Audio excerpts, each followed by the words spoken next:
The whole audience hall had gone silent, and the king held the two torn halves of my father's debt contract in his own hands, and he had not yet said a single word to explain why he'd done it.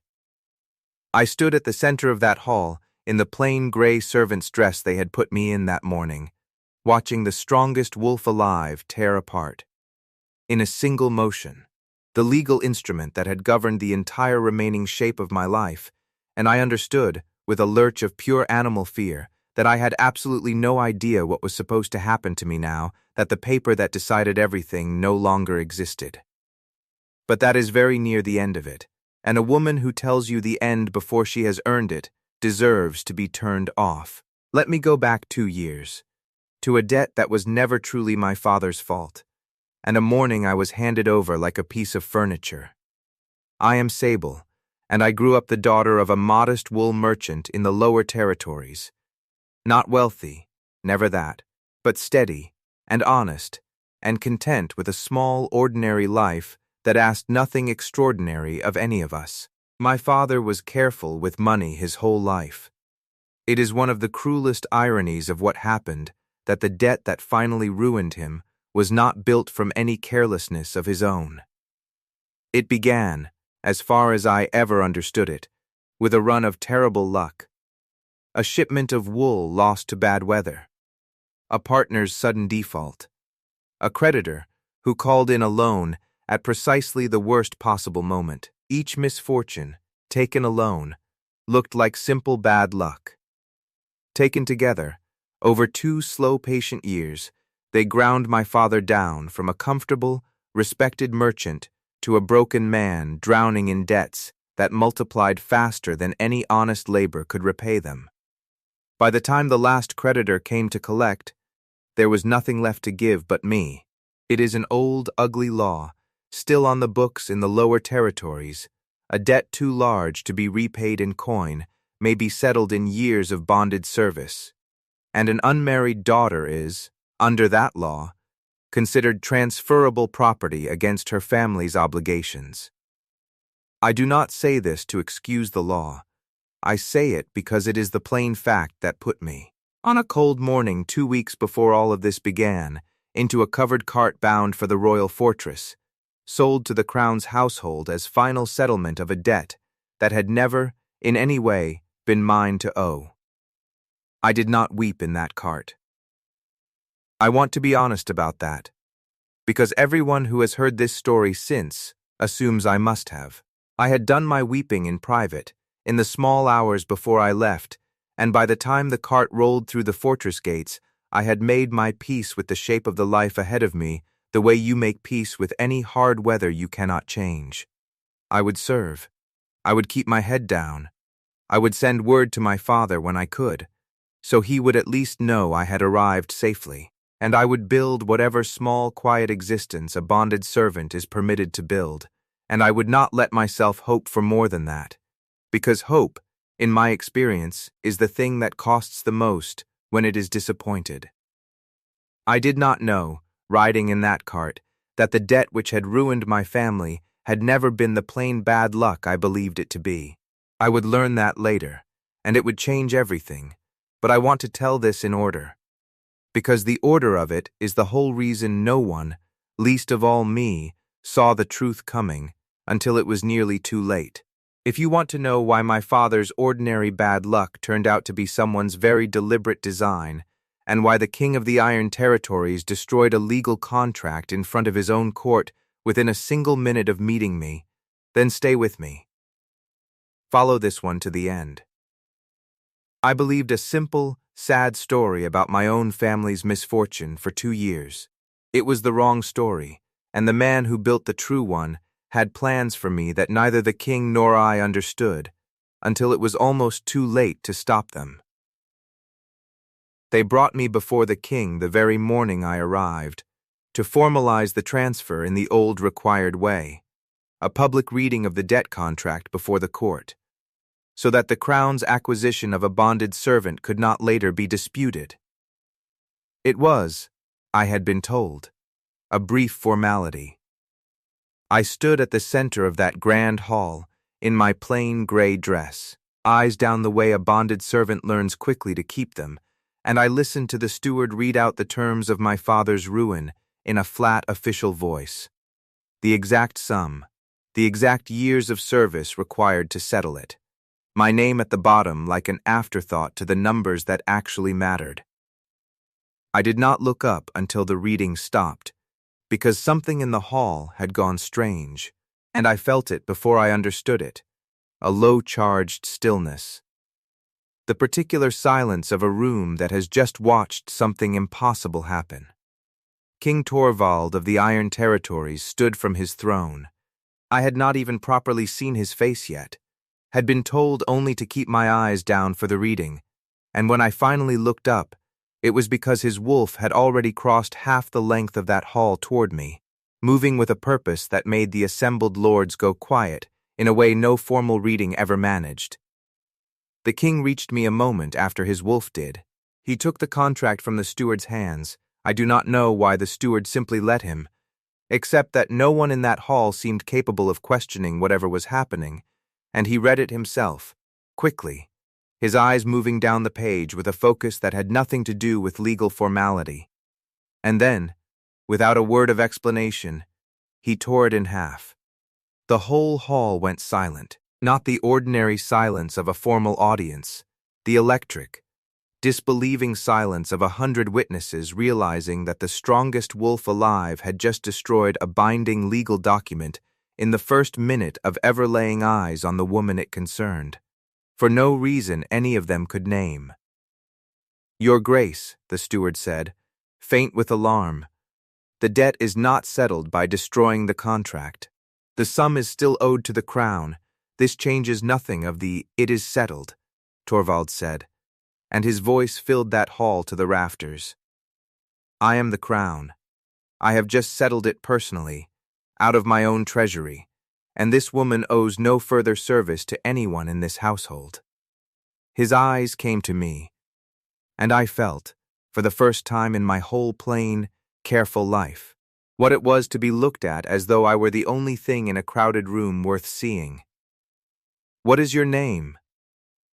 "Sable," I said, and my voice came out smaller than I intended, because I had no earthly idea what was happening to me, and every instinct I had built over 2 years of bracing for the worst was screaming that something this sudden and this large could not possibly be good news.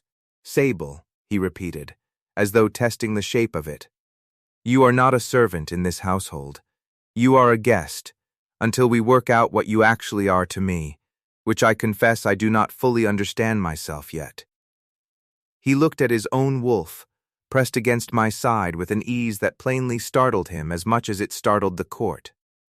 "Give her proper quarters, proper clothes, and send for my healer. I want to be certain nothing about the last 2 years has left a mark that wants tending." I did not understand any of it. I stood in that hall, freshly unindebted, freshly unowned, entirely unmoored from the one plain shape my life had settled into 2 weeks before, and I felt, absurdly, less safe than I had felt in the cart on the way there, because at least the cart had a destination I understood. Lord Ashby found me within the week, and I understood only much later exactly how much he had been counting on the opposite of what had actually happened. He was a minor lord of the Western Holdings, smooth and solicitous, and he came to my new quarters under the pretense of welcoming me to court on behalf of the Western families, who he said had heard of my father's hard luck and wished to extend their sympathies. He did not threaten me. Clever men rarely do. "You have landed remarkably well, for a woman handed over as settlement of a debt," he said, examining my new, finer surroundings with an expression I could not quite read. I confess I did not expect the king to take such a personal interest. Most bonded servants pass through this household entirely unremarked. It is, in its way, a mercy for you that he noticed you at all. His voice was warm, careful, and underneath it, I would only understand much later, faintly disappointed. I do hope, for your sake, that his interest does not fade the way a king's curiosities sometimes do. It would be a hard thing to have tasted this kind of notice and then be quietly returned to ordinary obscurity once it passes. I thanked him for his concern, because I did not yet know enough to do otherwise, and he left, and I thought nothing more of it beyond the ordinary unease his warning had planted. The same unease Lord Ashby's kind seemed to specialize in planting in every household I had ever heard of. It was some weeks before I understood what his true concern actually was. And it was not, in any way, for my comfort. The king's wolf did not leave my side those first weeks, and neither, increasingly, did the king himself. He came to my quarters most evenings, at first with the careful formality of a man checking on a rescued stranger's welfare, and then, as the weeks went on, with a growing ease that had less to do with formality and more, I slowly began to understand. With simple wanting, he asked about my father, my childhood, the small ordinary shape of the life the debt had upended, and he listened the way I had never once been listened to before, with a stillness that made me feel, for the first time in 2 years, like a person and not a transaction. I did not trust it easily. I want to be honest about that. A woman handed over as payment for a debt learns, very quickly, not to trust sudden kindness, because sudden kindness is so often simply a different shape of the same transaction. I kept myself guarded through most of those first weeks, careful, watching for the moment the king's notice would reveal itself as merely another kind of ownership. It never did. He asked. He never once simply took. When his wolf lay against me in the evenings, warm and immovable, he watched it with the same bewildered fascination he had shown from the first hour, plainly no closer to understanding his own instincts than the beast itself was to explaining them, but never once presuming that his own wanting entitled him to anything I had not offered freely. I began slowly, against every hard lesson the last 2 years had taught me, to let myself hope. And that, I would learn, was precisely the moment Lord Ashby's carefully built plan began, invisibly, to fail. I did not learn the truth of my father's debt from the king. I learned it from an old family friend, a fellow wool merchant who had done business with my father for 20 years, who came to court on unrelated business and sought me out, cautiously, once word reached him that the debt servant everyone whispered about was in fact the merchant's daughter he remembered from childhood. Your father's ruin was not bad luck, he told me, quietly, in the corner of a corridor where no one else could hear. I have wondered about it for 2 years and never dared say so, because the man behind it is powerful, and I am not. But the shipment your father lost, the storm that took it was real. But the ship should never have sailed that route at all, and the man who insisted on it was Lord Ashby's own agent, working under a false name. The partner who defaulted on your father the same season had, I later learned, been quietly paid off by a Western lord's coin to do exactly that, at exactly that moment. And the creditor who finally called in the last loan and forced the settlement, his family owes fealty to Lord Ashby's house. Sable, I do not think your father's ruin was misfortune. I think it was built, patiently over 2 years, by a man with a particular use in mind for whatever it eventually produced. I stood in that corridor and felt the whole numb, resigned shape of 2 years. I am a debt, not a person. I know my place. Crack open into something entirely different.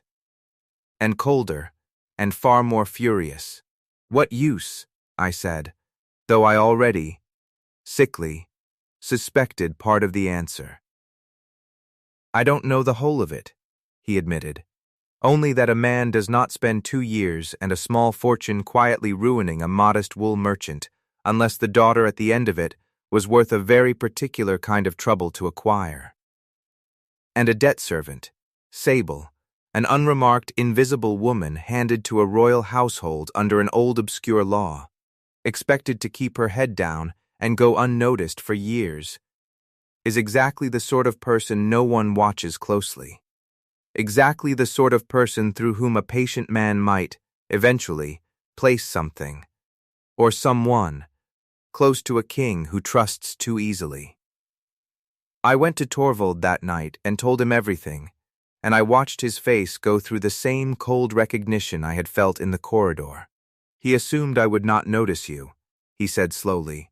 He built 2 years of ruin to deliver an invisible servant into my household, someone beneath a king's regard, someone no one would watch, through whom he could work whatever plan he actually intended. Once you were settled, and unremarked enough to be trusted with small errands, small access, small openings. His jaw had gone hard, and my wolf recognized you in the first minute, before either of us understood why, and I made you the single most watched woman in this entire fortress, instead of the invisible one his whole plan required. He built his weapon, and I accidentally disarmed it before he ever got to use it. That was the moment the fear went out of me entirely, and something with a spine took its place. Then let's finish disarming it properly, I said. Because I am done being anyone's unwitting tool, however accidentally I ended up failing to be one. My father lost everything he built over 20 honest years, so that a lord I have never once spoken to could try to use me as a key into your own house. I want him named for it, in front of the whole court, the way my father's ruin was never named for what it actually was. Lord Ashby, sensing at last that his 2 years of patient work had collapsed and that discovery was closing in, made one final, desperate move.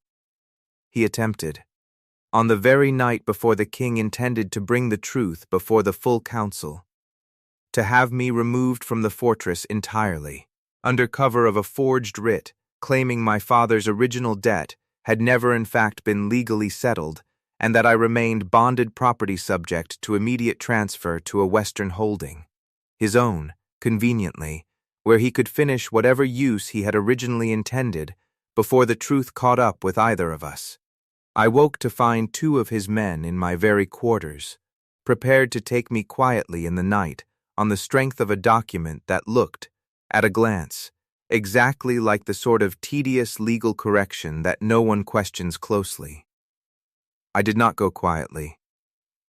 I had spent 2 years learning exactly how much could be done to a woman under the cover of tedious legal paper, and I was not going to let it happen to me twice. I fought. I have no wolf and no strength worth boasting, but I had 2 hands and a great deal of very recent fury, and I made enough noise doing it that the king's own wolf, sleeping as it nearly always did somewhere within scent of me, tore through my door before Ashby's men could finish what they'd started. In the scramble of it, one of them struck me hard enough across the face to split my lip and send me to the floor before the wolf reached him. And the pain of it, small as it was against what might have happened, was the last piece of proof anyone needed of exactly what kind of man had built my father's ruin. Torvald arrived in the wreckage of it himself, and found his own household's forged writ still clutched in one dazed man's hand, and understood, entirely, what he was looking at. He carried the truth before the full council the next morning himself, my split lips still fresh, the forged writ and my old family friend's testimony laid out plainly before every lord of the North. Lord Ashby spent 2 years and a considerable fortune ruining an honest wool merchant, Torvald said, and his voice filled the hall to the rafters, not out of ordinary greed, but to deliver his daughter into my own household as an invisible, unwatched tool for some purpose we have not yet fully uncovered, and which I intend to uncover completely before this council adjourns. When his plan failed, because my own wolf recognized her the instant she arrived, and made her the most watched woman in this fortress instead of the most overlooked, he attempted, last night, to remove her from my protection entirely, under a forged writ, and one of his own men struck her in the process. His eyes were terrible. 2 years of patient ruin, undone by an instinct he never accounted for.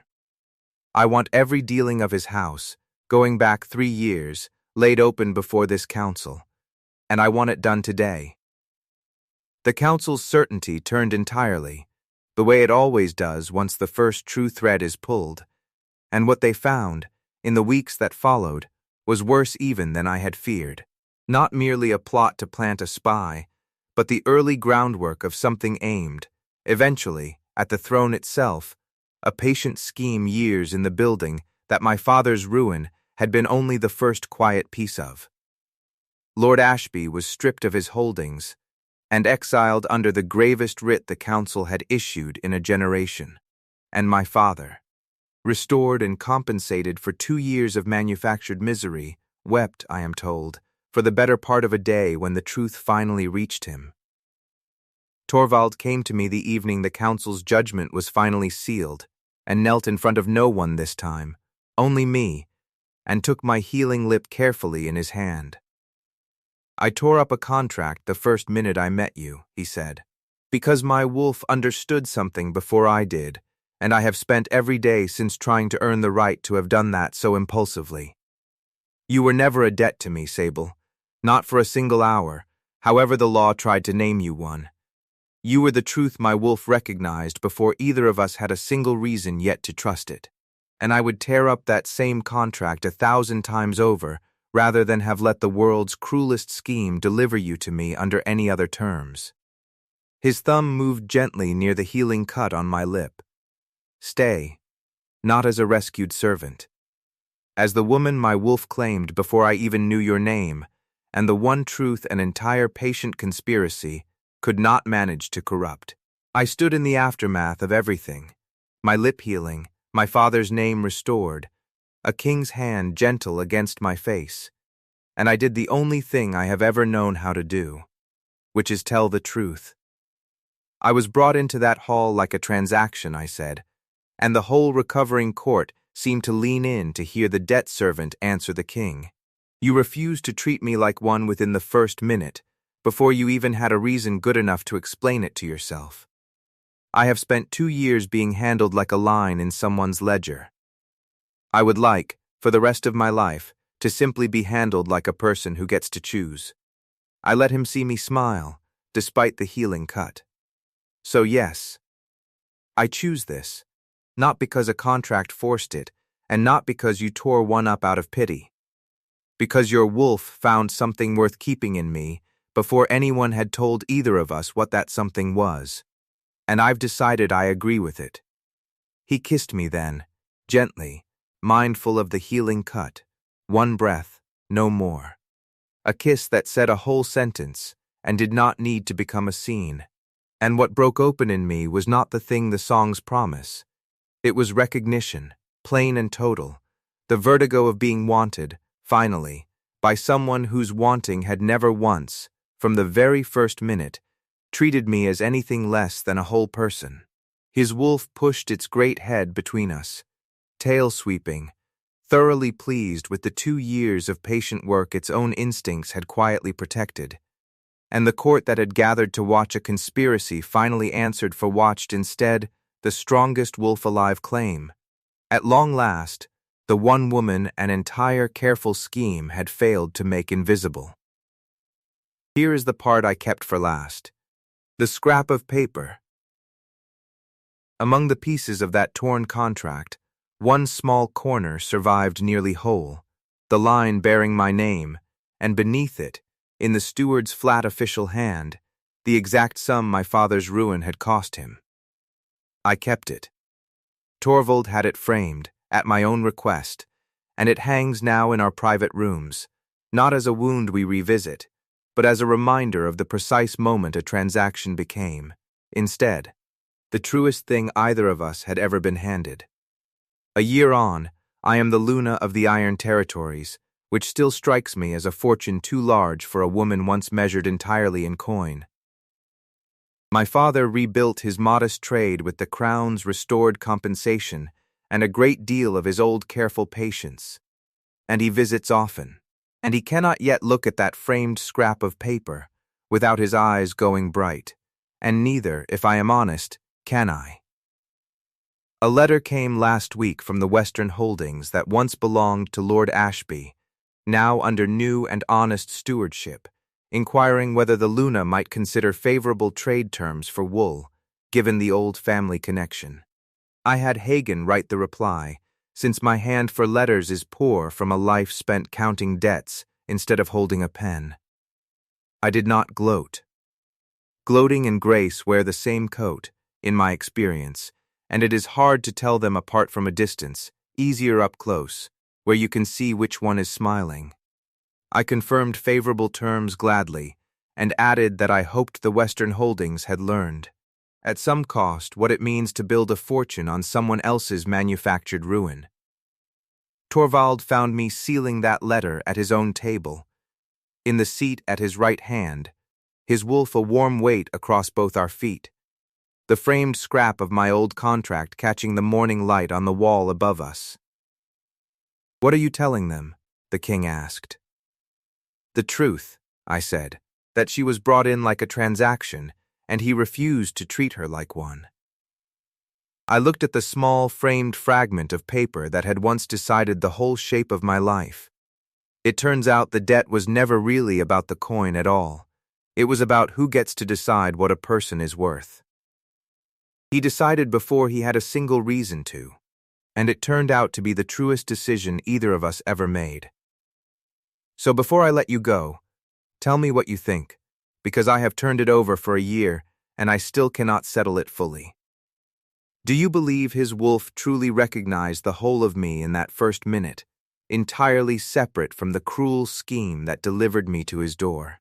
Or do you think the two things were always tangled together, the worst plan a patient enemy ever built accidentally handing a king the one thing his enemy could never have wanted him to find?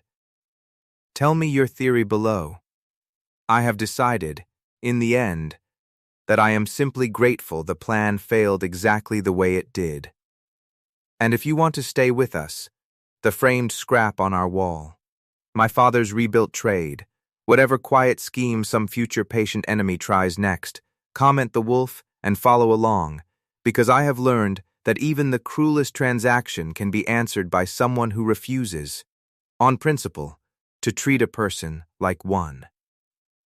Where are you listening from tonight? Come sit at our table. There's a chair with your name on it, and I promise you, whatever debt you're carrying, no one here measures a person by it.